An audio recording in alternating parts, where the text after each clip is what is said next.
Why do we play games? To have fun, obviously. But what is fun? The gameplay is king, as they say, but can there be something more? Can the definition of fun be something more inclusive and nuanced beyond pleasure and a flash of dopamine to escape the existential boredom? Well, after I've rolled the credits on God of War 2018, I was so fascinated by the world building that I've started Neil Gaiman's Norse mythology to get ready for Ragnarok, hoping that the book would enhance my enjoyment of the sequel if I had a better sense of who Odin was or why Mimir was so funny. While I was playing Elden Ring, the lore of the demigods and various factions simultaneously confused and intrigued me so much that I've started watching lore tubers like Vatividia, Smoketown, and Tarnished Archaeologists who showed me a side of the game I never knew existed. Understanding the story and narrative enriched my experience beyond just killing enemies and exploring the world. And finally, I was replaying Xenosaga a few days ago, and Jin said something that made me think. The human race began its existence as a simple flock of hunters and gatherers. Eventually, we learned to control fire, and from fire, we obtained the power of the blade. Our consciousness constantly changes form in its unending search for the future.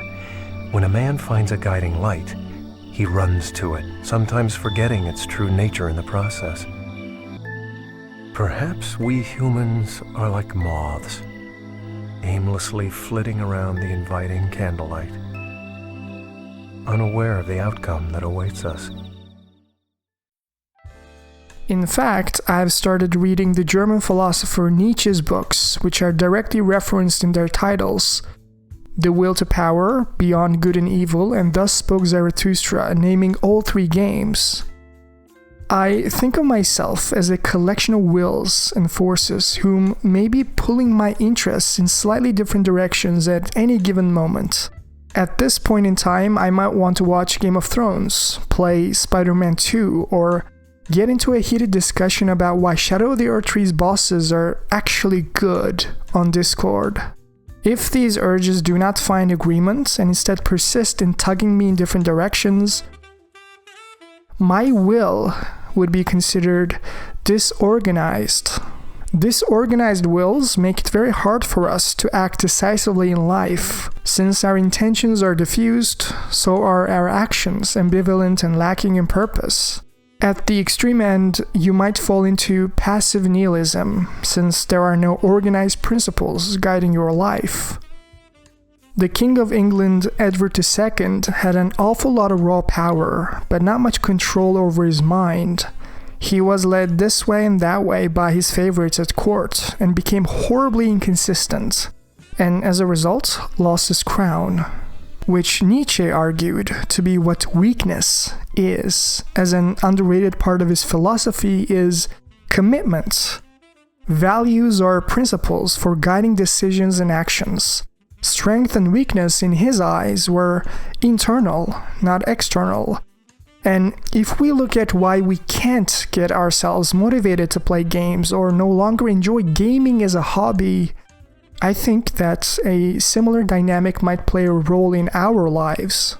Rather than blaming the gaming industry for why you're not having fun, for the microtransactions as an excuse for feeling the way you do, we can actually take control of our choices and actively find games that we can enjoy in this rich tapestry of modern gaming with a bit of an experimental and open-minded attitude. Since if you look at the sort of videos I make on this channel, both Elden Ring and Xenoblade episodes, I have a tendency to explore somewhat heavy or serious ideas that can hopefully enrich your life. Something tangible that can stick with you, as I feel like in each video I make, we can not only have fun playing video games, but also learn from them. Stories are important. I definitely value storytelling a lot in video games. Single-player, story-driven games are usually my favorites. It is meaningless to make a decision between story and gameplay because in modern gaming, developers are able to provide both as a package.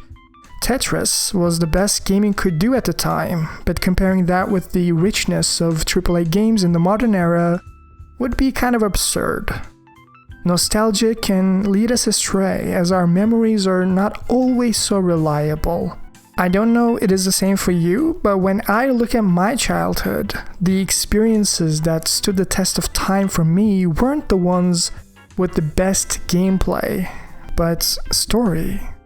Mechanics and gameplay can always be topped, especially considering how the industry gets better and better technologically, but a well-written, well-explored, and intriguing story, characters, and world-building can stand the test of time. Like a fine wine, it doesn't seem to age as much. The Curse of Monkey Island, The Last of Us, Zero Escape Virtue's Last Reward, Mass Effect, Ace Attorney, Planescape Torment, and Fallout New Vegas are just to name a few. This is also within a certain context, of course. Some genres, like platformers, may not need an engaging story as much as an RPG, for instance. But I still stand by that they can all benefit from it regardless. A strong world building can transport you into the experience, going beyond moving pixels on a screen. Cave Story is a great example of this. It may not have the deepest narrative out there, but the way it was paced and explored with twists and turns is something that still sticks with me to this day. It is true that movies and TV shows can do a great job at delivering on a narrative, but only a passive one. And interactive storytelling is only exclusive to gaming. What Naughty Dog accomplished here with Last of Us Part 2 or Kojima with Death Stranding is movie-like. It is a testament to what is possible when a studio focuses on traditional storytelling with dialogues, while From Software is pioneering the subtler approach with world building and lore via item descriptions instead. All in the life's rich tapestry, right? And these rare games like Triangle Strategy, for instance, that can combine both fun gameplay with a good story is what really makes me glad to be a gamer. Remember that who we are is ever shifting. Your personality might predispose you towards certain genres, but depending on your mood this afternoon, you might enjoy a completely different game than what you usually like. And your disorganized will can coalesce on a combination of these 12 key areas at any given moment.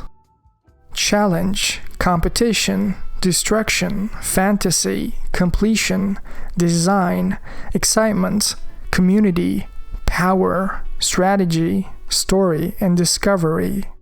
For instance, at this phase in my life, I enjoy story-heavy games, which elaborates more on plots and characters, while just a few months ago, when Shadow of the Earth re-released, I was hyped about action games like Lies of P, where the focus was on trial and error, challenge, and a sense of exploration. I feel like as we age, our personality shifts a little bit. Conscientiousness and agreeableness tends to increase throughout your 20s, and openness tends to decline. You may find yourself narrowing on a few genres in games as you get older. The less and less you will give new experiences a chance. By consciously reminding ourselves to stay open to new genres and experiences, actively trying them out, and by mentally focusing our intentions in an organized way, we can counteract feelings of reduced motivation and increase enjoyment in our favorite hobby. This way, you won't feel like there are no good games coming out these days and feel defeated in the face of it. Constantly having similar experiences will burn you out, will make everything feel stale, so giving a new game that you're prejudiced about a chance just might be your saving grace. You don't like JRPGs? Give Xenoblade 3 a chance. You don't like shooters? Give Doom a chance. You don't like story-driven games? Well, give Mass Effect a chance. you just might be surprised at how much you enjoy gaming still.